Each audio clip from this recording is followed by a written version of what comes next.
Do you enjoy the fun of a modern Bogles deck but can't afford to put it together without breaking the bank? Today we'll demonstrate a Bogle strategy that follows much of the same game as the modern counterpart in a much more wallet-loving format. Pauper Bogles uses the namesake card Slippery Bogle and other cards that are 1/1 for a low mana cost that come equipped with hexproof to evade your opponent's spells. We have plenty of enchantments to help power them up. This build specifically will be able to be put together for about $50 in paper, a little bit more on the online version. This is a competitive deck that can net you a win very fast without having to worry about your attackers being pinged off. We start with a playset of two cards that are also shared with the modern Bogle build, Gladecover Scout and Slippery Bogle. These are our 1/1s for 1 mana that have hexproof, and they are the main creatures for this deck. We can hit the field with them turn 1, and then turn 2 when they can attack, we suit them up with various auras to maximize the damage output. We run a playset of Silhana Ledgewalker, which is also a 1/1 with hexproof, but for 1 more mana, it also comes with the ability to be unblockable by anything with flying. Sorry Thornweld archers, reach will do you no good here. Finally, our creature base rounds out with a playset of Aura Gnarlid, a nifty 2/2 for 3 mana that gets +1/+1 for each aura in play. Sounds good, right? Let's talk about our enchantment spells, as these are the keys to our victory. Our 1/1s will be unable to win the game on their own, so we'll need to buff them up to get through the damage. We run a playset of Ethereal Armor, which gives first strike and +1/+1 for each enchantment in play.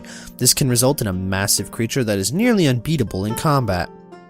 Ancestral Mask is included as a 2/, as it too gives a boost, this time of +2/+2 for each enchantment in play. Hyena Umbra is included as a pair as well, giving a small boost and first strike, along with the ever-useful Totem Armor, which means the Totem Armor can be destroyed should your creature that's enchanted ever be at risk of being destroyed. We run a playset of Rancor, a reusable boost that also gives trample and that will rarely hit the graveyard from a creature dying. Finally, since we can't run Daybreak Coronet, we run in its stead a playset of Armadillo Cloak. The life gain from this card is incredibly good, and since it isn't quite considered lifelink, if you give a card enchanted with Armadillo Cloak lifelink, you will gain life twice. Don't laugh, it works. Finally, as we only run a few cards that are in white, we have a few mana and fixing enchantments in the form of Ancestral Growth and Utopia Sprawl. For our land base, we run a very simple setup, 15 forests and 5 plains. If you want, you can bump up to 16 forests and a playset of Blossoming Sands, which will give you mana fixing at a slightly slower rate than a plain basic land, but will give you 1 life for every time it comes into play. As always, the sideboard is very heavily reliant on your local meta and what decks you play against.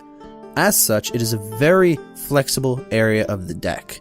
I recommend a playset of Journey to Nowhere, as you will need removal of creatures, and this also adds to your enchantment count. 2 copies of Lifelink will give you an extra boost, and 3 copies of Naturalize will handle Tron and Affinity decks. And finally, 3 copies of Scattershot Archers will easily deal with any flying pests. Pauper Bogles is a super fun and super cheap deck that takes all of the fun of modern Bogles and makes it far more inexpensive. This is perfect for the player on a budget or someone wanting to test out the waters of the Pauper format, the best format for budget Magic the Gathering. That's going to wrap it up for this Magic the Gathering Pauper deck tech. If you're wanting to learn more about the Pauper format, be sure to check out our Pauper on reddit.com. It's a valuable resource to Pauper enthusiasts and a great place to start out in the format. I hope you enjoyed this video. If so, remember to like and share this video with your friends and Magic the Gathering playgroup. Leave me a comment below with what you think about the Pauper format or this deck. I'd love to help this format get bigger in paper Magic, since it's only really played on Magic the Gathering Online at the moment. Finally, if you'd like to see more videos such as this one, remember to subscribe to the Planeswalker project today. And thank you!